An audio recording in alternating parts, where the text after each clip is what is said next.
일본이 핵무장을 선언했습니다. 일본 총리실에서 폭탄 발언이 터졌습니다. 전 세계가 얼어붙었습니다. 그런데 가장 충격적인 반응을 보인 곳은 따로 있었습니다. 바로 일본 방위성이었습니다. 5시간 동안 진행된 비밀회의. 그 자리에서 32년 경력의 분석관이 입을 열었습니다. 핵경쟁을 시작하면 우리가 가장 먼저 집니다. 회의실이 얼어붙었습니다. 한국은 수개월, 일본은 10년. 아무도 예상하지 못한 충격적인 데이터가 공개됐습니다. 그 전말을 지금 공개합니다. 시작하기 전 구독과 좋아요, 그리고 대한민국 화이팅 댓글로 한국을 응원해주세요. 도쿄 이치가야 방위성 본청 건물 지하 2층. 보안 게이트를 3번 통과해야만 들어갈 수 있는 특별회의실에 긴장감이 감돌았습니다. 올해만 벌써 30번째 미사일이 날아왔습니다. 오카다 주니치로 본부장이 스크린을 가리키며 말했습니다. 62세의 노련한 관료였지만 오늘따라 목소리에 피로가 묻어났어요. 북한은 멈출 생각이 없습니다. 중국 핵탄두는 600개를 돌파했고요. 러시아는 벨라루스에 전술핵을 배치했습니다. 회의실 안에는 12명의 간부가 앉아 있었습니다. 방위성 정책연구본부 소속 핵심 인력들이었죠. 저는 32년째 이 자리를 지켜온 수석분석관 타나카 신지입니다. 오늘 회의 주제는 동북아 핵위협 대응 방안이었어요. 그런데 문제가 하나 있습니다. 오카다 본부장이 화면을 넘겼습니다. 지난주 총리실에서 나온 발언 때문에 우리 부서가 발칵 뒤집혔죠. 핵무장 필요성을 공개적으로 언급한 겁니다. 회의실이 술렁였습니다.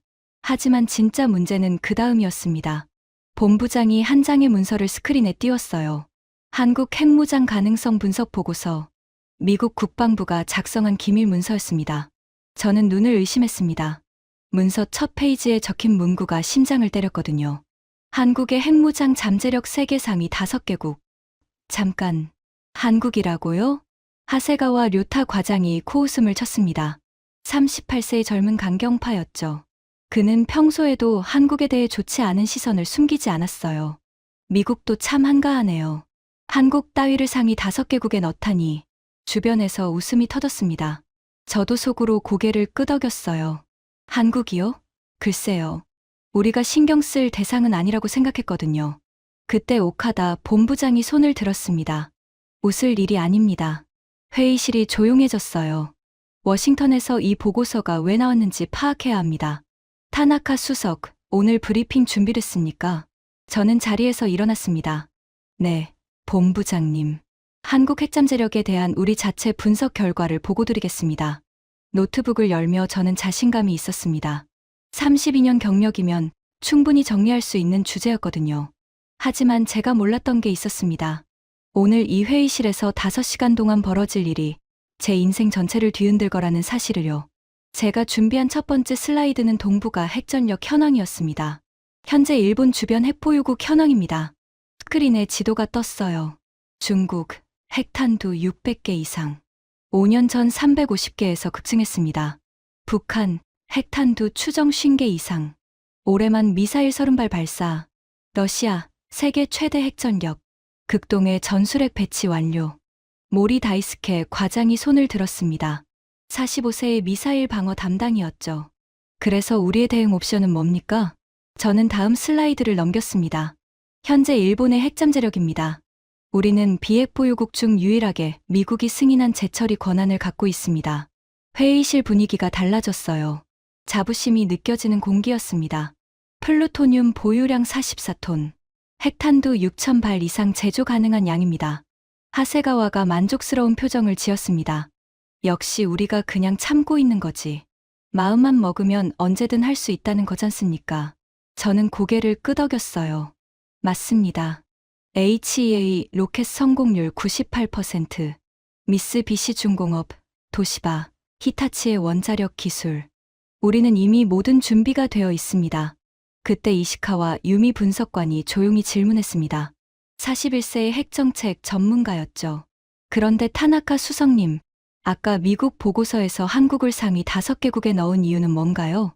저는 피식 웃었습니다. 그건 미국의 과대평가입니다. 한국은 우리와 비교 대상이 아니에요. 하세가와가 바로 받았습니다. 당연하죠. 한국은 우리 기술 베껴서 여기까지 온 나라잖습니까?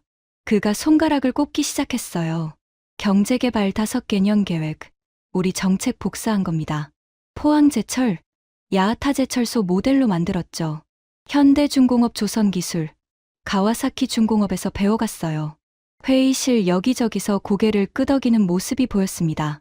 삼성반도체도 마찬가지입니다. 모리 과장이 거들었어요. 원래 일본 기업들이랑 기술 제휴해서 시작한 거잖습니까?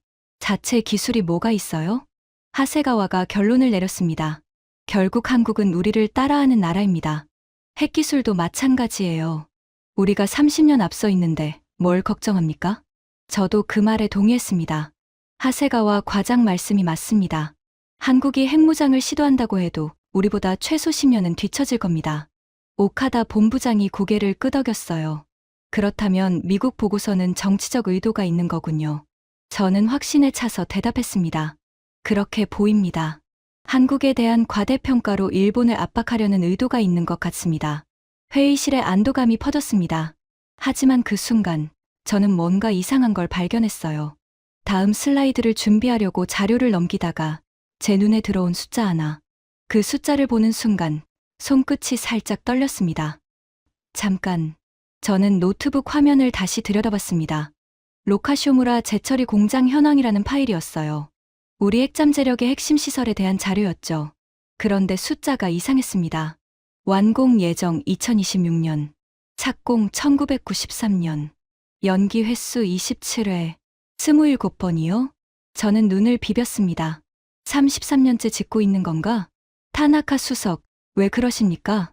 이시카와 분석관이 물었습니다. 아, 아닙니다. 잠시만요. 저는 다른 자료를 열었어요. 로카쇼무라 제철이 공장 예산 변동 현황. 당초 예산 7,700억엔, 현재 예산 14조 9천억엔. 숨이 막혔습니다. 20배 가까이 늘어났잖아. 모리 과장이 물었습니다. 뭐가 문제입니까? 아, 그게요. 저는 당황했습니다. 이 숫자를 회의에서 공개해야 하나 말아야 하나. 하지만 이미 늦었어요. 오카다 본부장이 제 표정을 읽었거든요. 타나카 수석, 뭔가 발견한 게 있으면 공유하십시오. 저는 어쩔 수 없이 화면을 공유했습니다.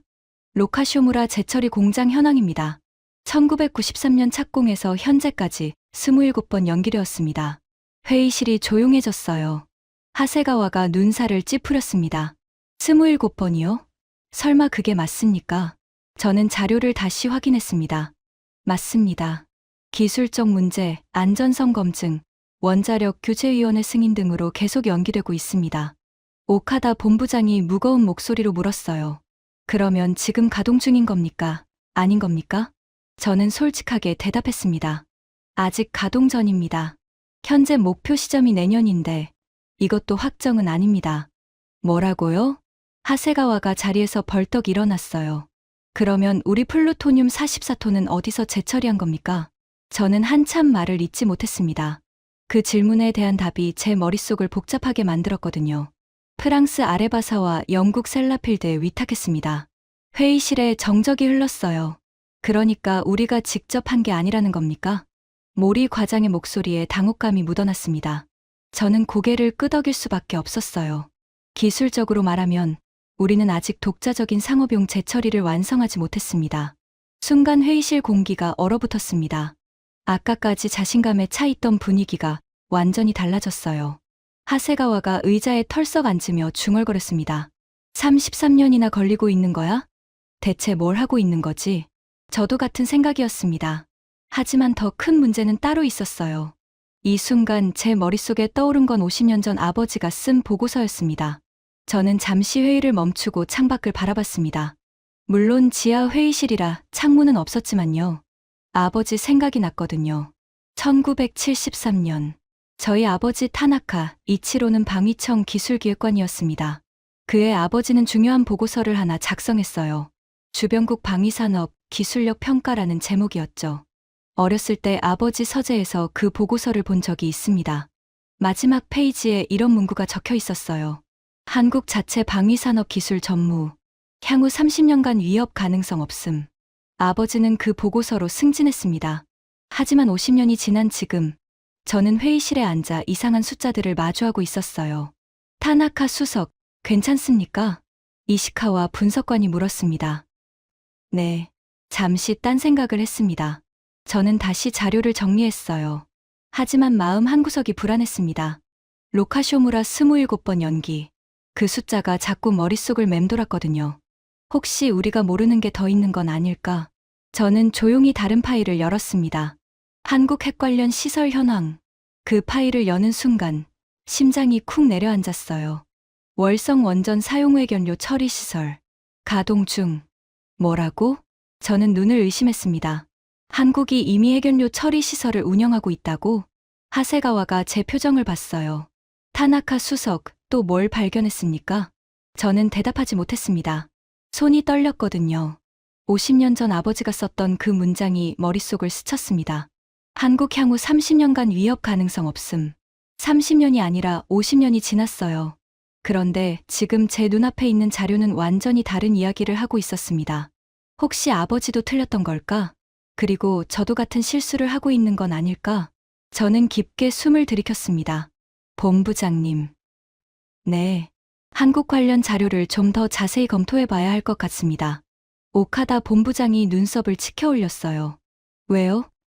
아까 한국은 신경 쓸 대상이 아니라고 했잖습니까? 저는 조심스럽게 대답했습니다. 그게요. 제가 알고 있던 것과 다른 정보가 좀 있어서요. 하세가와가 비웃듯 말했습니다. 뭐가 달라요? 한국 따위가 우리보다 앞설 리가 없잖습니까? 저는 그 말에 대답하지 못했어요. 대신 조용히 다음 자료를 열었습니다. 그 순간 회의실의 분위기가 완전히 달라질 거라는 걸 저는 아직 몰랐습니다. 하지만 제 손은 이미 떨리고 있었어요. 아버지의 50년 전 보고서가 틀렸을 수도 있다는 불안감. 그리고 저도 같은 실수를 반복하고 있을지 모른다는 공포. 그 두 가지 감정이 제 가슴을 짓누르기 시작했습니다. 잠시 휴식을 취하겠습니다. 오카다 본부장이 선언했습니다. 10분 뒤에 다시 시작하죠. 저는 자리에서 일어나 복도로 나왔습니다. 자판기에서 캔커피를 뽑아 한 모금 마셨어요. 손이 아직도 떨리고 있었습니다. 로카쇼무라 27번 연기. 한국 해견료 처리 시설 가동 중. 이 두 가지 정보가 머릿속을 떠나지 않았어요. 타나카 수석님. 뒤에서 이시카와 분석관이 다가왔습니다. 아까 표정이 심상치 않던데 뭔가 더 발견한 거 있으세요? 저는 잠시 망설였습니다. 하지만 이시카와는 이 분야 전문가였어요. 그녀의 의견이 필요했죠. 플루토늄 44톤 있잖아요. 네. 핵탄두 6,000발 만들 수 있는 양이죠. 저는 고개를 저었습니다.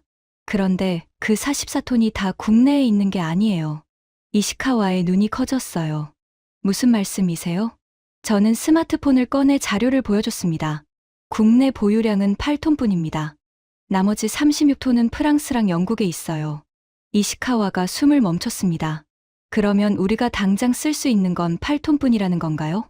저는 고개를 끄덕였어요. 그것도 문제가 있습니다. 뭐가요?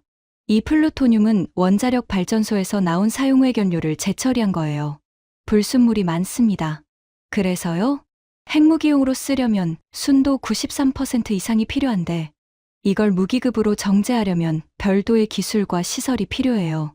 이시카와의 얼굴이 굳어졌습니다. 그 기술이 있긴 한 건가요? 저는 대답하지 못했어요. 침묵이 답이었습니다. 휴식 시간이 끝나고 다시 회의실로 돌아왔습니다. 자, 계속하죠. 오카다 본부장이 말했습니다.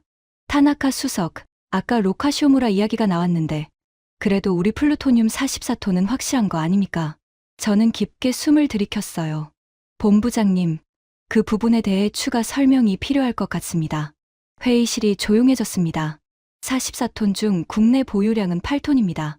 나머지는 해외에 보관 중이에요. 뭐라고요? 하세가와가 의자에서 몸을 일으켰습니다. 해외라니, 어디요? 프랑스와 영국입니다. 우리가 직접 재처리하지 못해서 위탁한 겁니다. 모리 과장이 끼어들었어요. 잠깐, 그러면 비상시에 바로 가져올 수 있는 건가요? 저는 고개를 저었습니다. 국제 운송, 안전검증, 외교 절차를 거쳐야 합니다. 즉시 사용은 불가능해요. 회의실 분위기가 무거워졌습니다. 하세가와가 손을 내저었어요. 그래도 8톤이면 핵탄두 1,000발 이상 만들 수 있지 않습니까?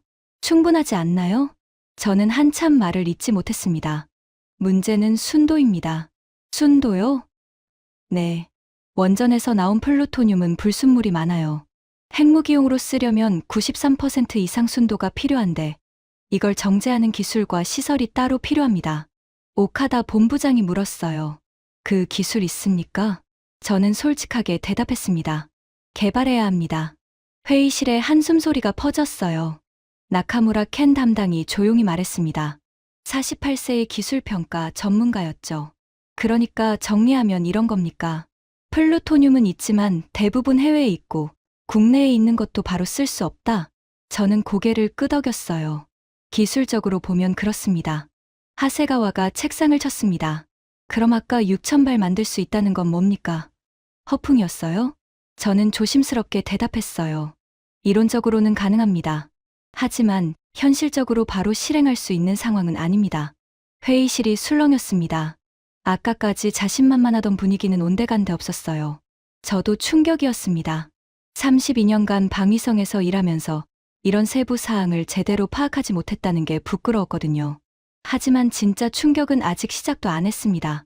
모리 과장이 손을 들었습니다. 좋습니다. 플루토늄 문제는 알겠어요.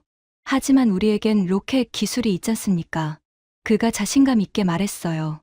HEA 로켓 성공률 98%입니다. 세계 최고 수준이에요. 탄도만 바꾸면 바로 핵미사일 아닙니까? 회의실 분위기가 다시 살아났습니다. 맞아요. 우리 로켓 기술은 진짜 대단하잖아요. 하세가와도 거들었어요. JAXA가 괜히 있는 게 아니죠. 탄두만 얹으면 되는 거 아닙니까? 저는 잠시 생각했습니다. 이 부분도 설명이 필요할 것 같아요. 모리 과장이 눈살을 찌푸렸어요. 뭐가 또 문제입니까? 저는 화면에 HEA 로켓 사양을 띄웠습니다. HEA는 인공위성 발사용 로켓입니다. 성공률 98%도 맞아요. 하지만 이걸 탄도미사일로 전용하려면 완전히 다른 기술이 필요합니다. 다른 기술이요? 저는 고개를 끄덕였어요. 우선 재진입체 기술이 필요합니다. 탄도미사일은 우주로 올라갔다가 대기권에 다시 진입하면서 목표물을 타격해요.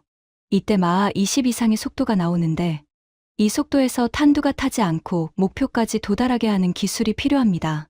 모리 과장의 표정이 굳어졌어요. 그거 없습니까? 저는 솔직하게 대답했습니다. 개발해야 합니다. 또요? 그뿐만이 아닙니다.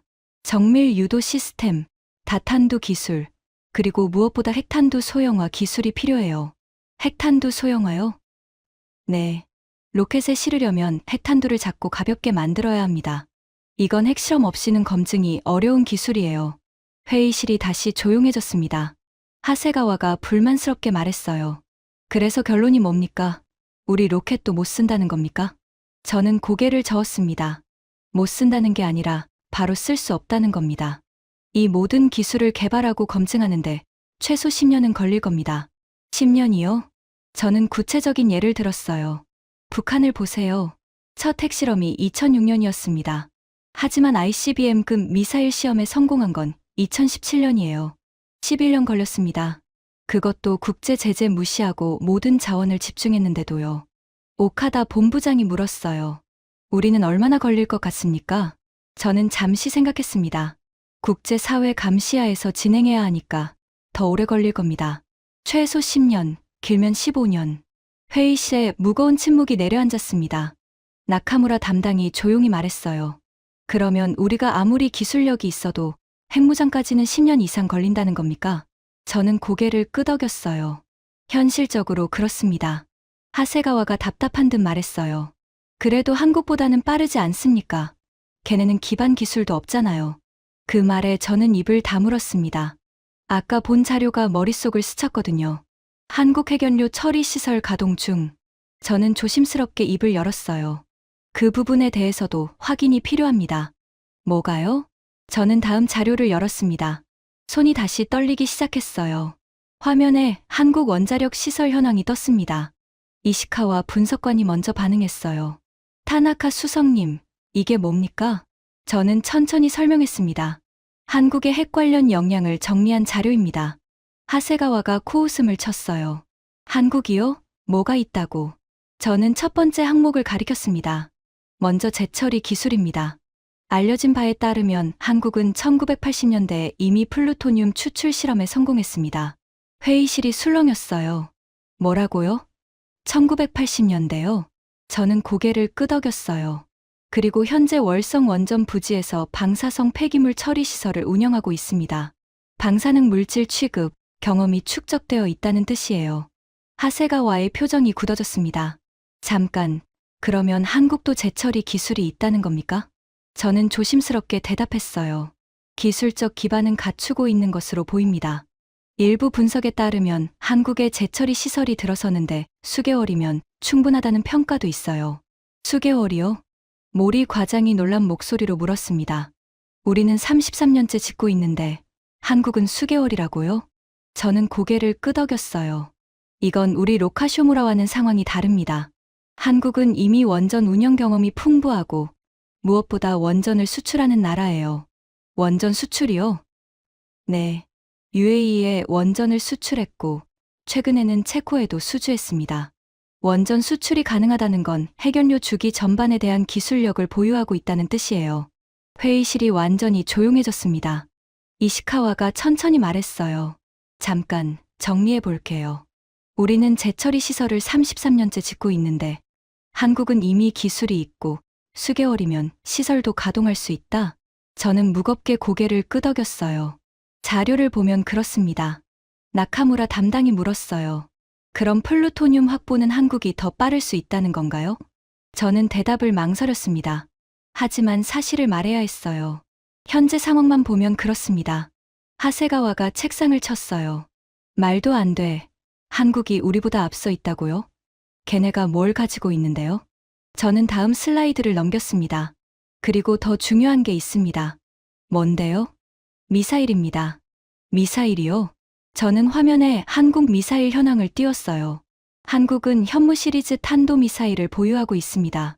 하세가와가 손을 내저었어요. 알아요. 현무. 사거리 300km짜리 단거리 미사일 아닙니까? 북한만 겨냥한 거잖아요. 그게 뭐가 대단하다고. 저는 고개를 저었습니다.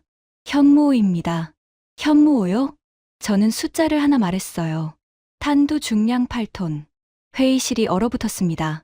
8톤이라고요? 모리 과장이 되물었습니다. 미사일 전문가인 그의 얼굴이 하얗게 질려 있었어요. 네. 현무호의 탄두 중량은 약 8톤으로 평가됩니다. 저는 비교 자료를 화면에 띄웠어요. 참고로 미국의 미니틈 N3 핵미사일 탄두 중량은 1.2톤입니다. 회의실에 숨소리조차 들리지 않았습니다. 하세가와가 더듬거리며 물었어요. 잠깐. 그러면 한국 미사일이 미국 핵미사일보다 탄두를 6배 이상 더 실을 수 있다는 겁니까? 저는 고개를 끄덕였어요. 수치상으로는 그렇습니다. 모리 과장이 손을 들었어요. 잠깐만요. 현무호는 벙커버스터 아닙니까? 지하 100m까지 파고드는 타격 무기잖아요. 핵미사일이랑 비교하는 게 맞나요? 저는 그 질문을 기다리고 있었습니다. 모리 과장 말씀이 맞습니다. 현무호의 공식 용도는 벙커버스터예요. 사거리도 300km 정도로 알려져 있고요. 그럼 뭐가 문제입니까? 저는 미사일 역학의 기본 원리를 설명했어요. 문제는 잠재력입니다. 미사일 역학에서 추진체가 같을 때 탄두가 가벼울수록 사거리는 늘어납니다. 오카다 본부장이 물었어요. 무슨 말입니까? 저는 계산 결과를 화면에 띄웠습니다. 현재 8톤짜리 재래식 탄두를 1톤급 핵탄두로 바꾸면 어떻게 될까요? 회의실이 숨을 죽였습니다. 탄두 중량이 8분의 1로 줄어들면 사거리는 기하급수적으로 증가합니다. 계산상으로는 현재 300km에서 약 5000km까지 늘어날 수 있어요. 5000km요? 이시카와가 놀란 목소리로 되물었습니다. 저는 지도를 화면에 띄웠어요. 한반도를 중심으로 반경 5000km를 그리면 베이징, 상하이는 물론이고 모스크바, 뭄바이까지 사정권에 들어갑니다. 하세가와가 의자에서 벌떡 일어났어요. 잠깐, 그러면 ICBM급 아닙니까? 저는 무겁게 고개를 끄덕였어요. 대륙간 탄도미사일 범주에 해당합니다.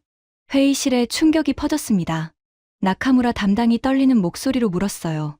그러면 한국은 이미 ICBM급 플랫폼을 가지고 있다는 건가요? 저는 추가 정보를 설명했어요. 그뿐만이 아닙니다. 현무호는 고체 연료 방식이에요. 액체 연료와 달리 연료 주입 시간이 필요 없어서 즉시 발사가 가능합니다. 이동식 발사대를 사용하기 때문에 사전 탐지도 어렵고요. 모리 과장이 머리를 감싸 쥐었어요. 그런 게 있었어요? 저도 오늘 자료 정리하면서 처음 제대로 파악했습니다. 저는 솔직하게 인정했어요. 그리고 하나 더 있습니다. 더요?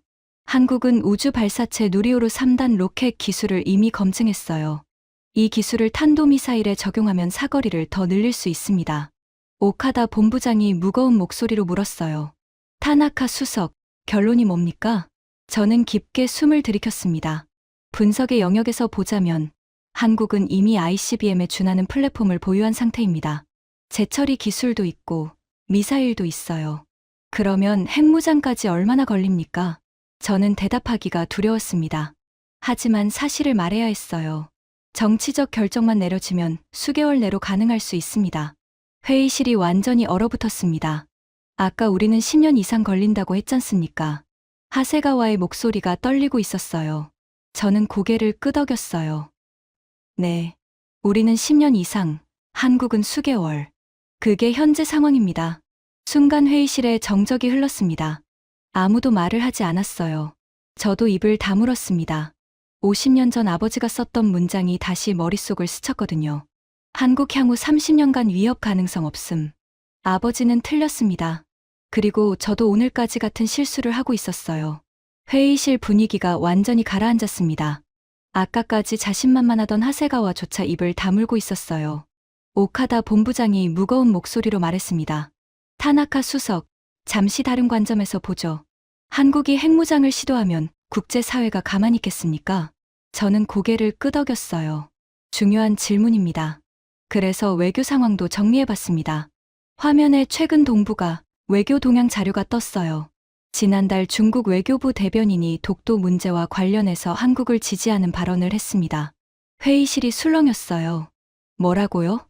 중국이 한국 편을 들었다고요? 하세가와가 믿기 어렵다는 표정을 지었습니다. 저도 처음에는 눈을 의심했어요. 저는 화면을 넘겼습니다. 정확히 말하면 일본의 잦은 역사, 왜곡이 주변국의 경계를 유발하고 있다며 침략 역사를 반성해야 한다고 했습니다. 모리 과장이 말했어요. 그건 중국이 원래 하던 소리 아닙니까? 저는 고개를 저었습니다. 아닙니다. 중국이 한국과 일본의 독도 분쟁에 개입한 건 이번이 처음이에요. 처음이요? 저는 역사적 맥락을 설명했어요. 1980년대 역사교과서 문제부터 2012년 독도 갈등, 2019년 화이트리스트 제외 사태까지 한일 갈등이 벌어질 때마다 중국은 항상 방관자 자세를 유지했습니다. 센카쿠에서는 우리랑 치열하게 대립하면서도 독도 문제만큼은 침묵했어요. 그런데 왜 지금 갑자기? 이시카와가 물었습니다. 저는 분석 결과를 공유했어요. 중국은 미국의 대중 봉쇄망에서 한국을 떼어내려고 하는 것 같습니다. 한미일 3국 협력이 강화되는 걸 막으려는 거죠. 나카무라 담당이 끼어들었어요. 그게 우리한테 무슨 영향이 있습니까? 저는 다음 자료를 띄웠습니다. 외교적 고립입니다.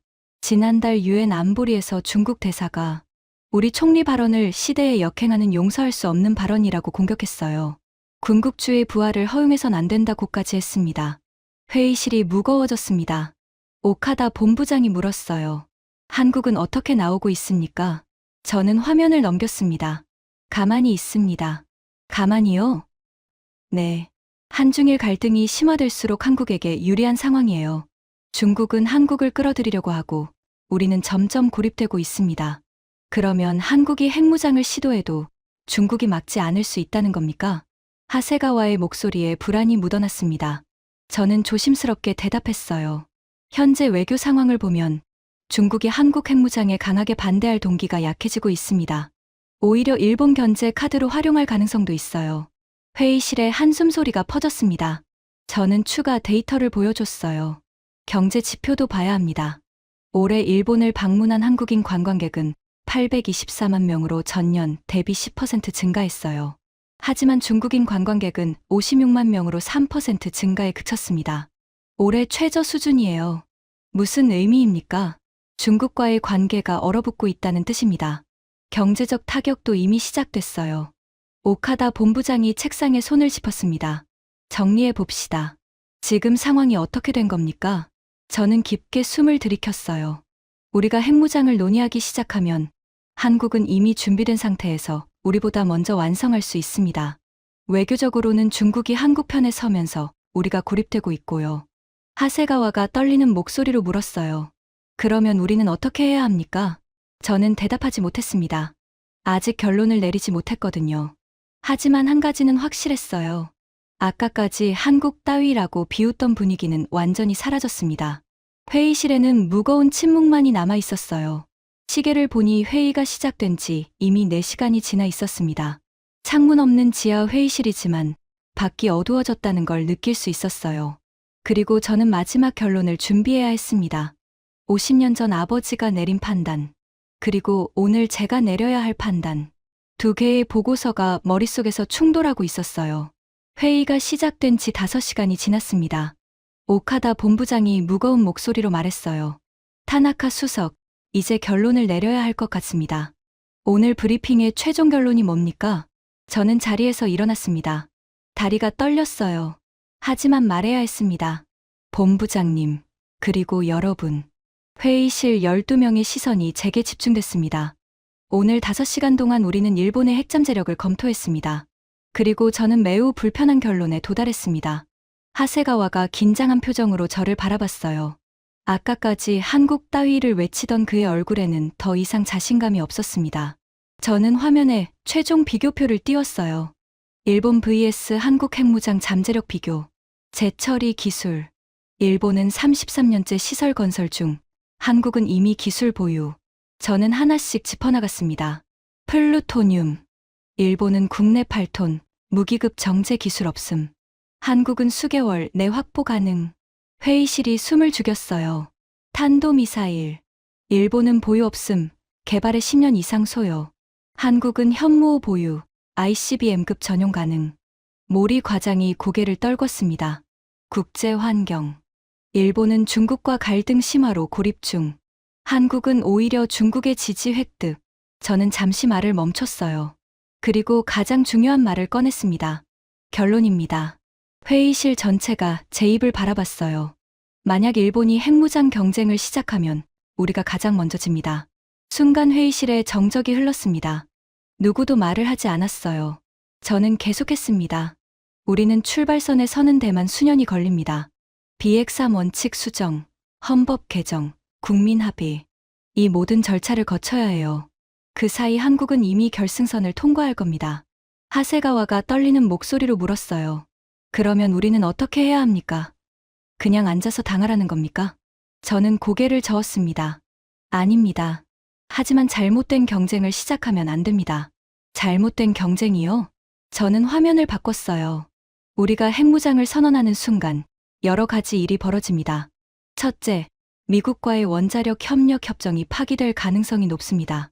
그러면 해외에 보관 중인 플루토늄 36톤도 돌려받기 어려워져요. 이시카와가 눈을 크게 떴어요. 둘째, 한국에게 핵무장의 명분을 제공합니다. 한국 내 핵무장론자들은 일본이 먼저 시작했다고 주장할 거예요. 국제사회도 한국에 더 관대해질 겁니다. 나카무라 담당이 고개를 끄덕였어요. 셋째, 중국은 이 기회를 놓치지 않을 겁니다. 일본 군국주의 부활이라는 프레임으로 우리를 국제적으로 고립시키려 할 거예요. 한국을 자기 편으로 끌어들이는 데도 활용하겠죠. 회의실이 무거워졌습니다.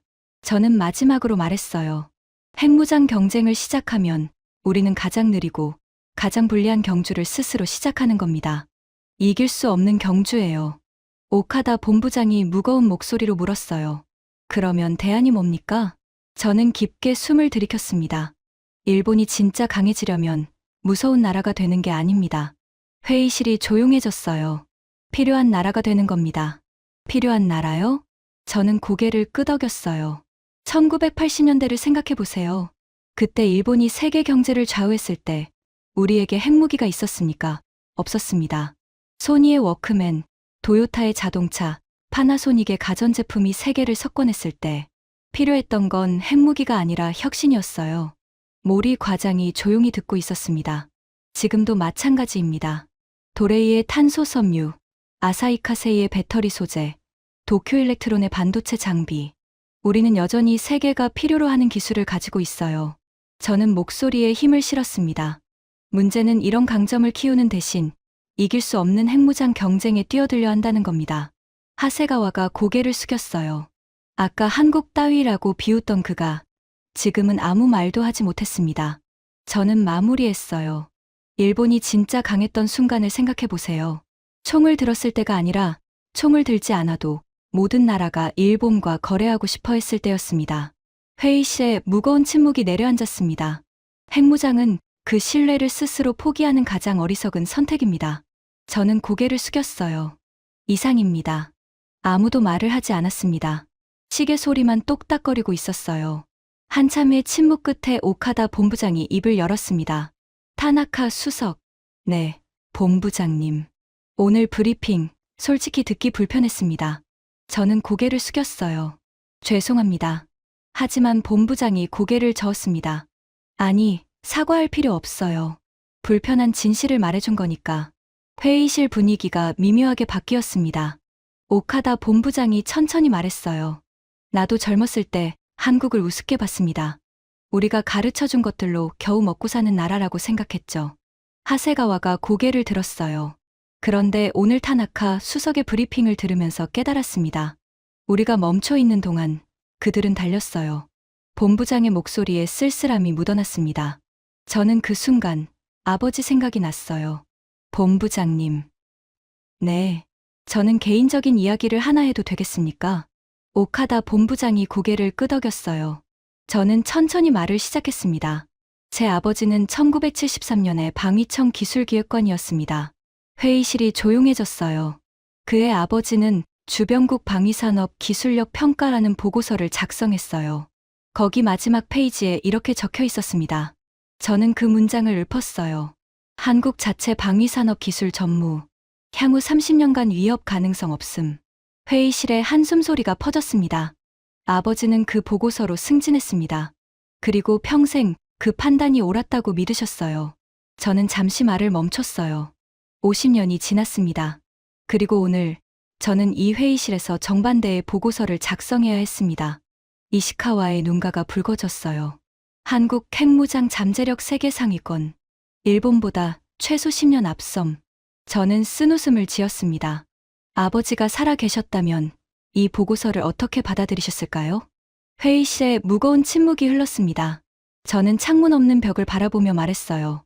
50년 전 우리 아버지 세대는 한국을 무시했습니다. 절대 우리를 따라잡지 못할 거다라고 확신했죠. 그리고 그 확신 속에서 우리는 멈춰 있었어요. 나카무라 담당이 고개를 끄덕였어요. 그 사이 한국은 달렸습니다. 넘어지고 일어나고 또 넘어지면서도 계속 달렸어요. 그리고 어느 순간 우리를 앞질렀습니다. 저는 회의실을 둘러봤어요. 지금 우리가 한국 따위라고 비웃으면 50년 후 우리 후배들도 오늘의 저처럼 부끄러운 보고서를 작성해야 할 겁니다. 하세가와가 고개를 깊이 숙였어요.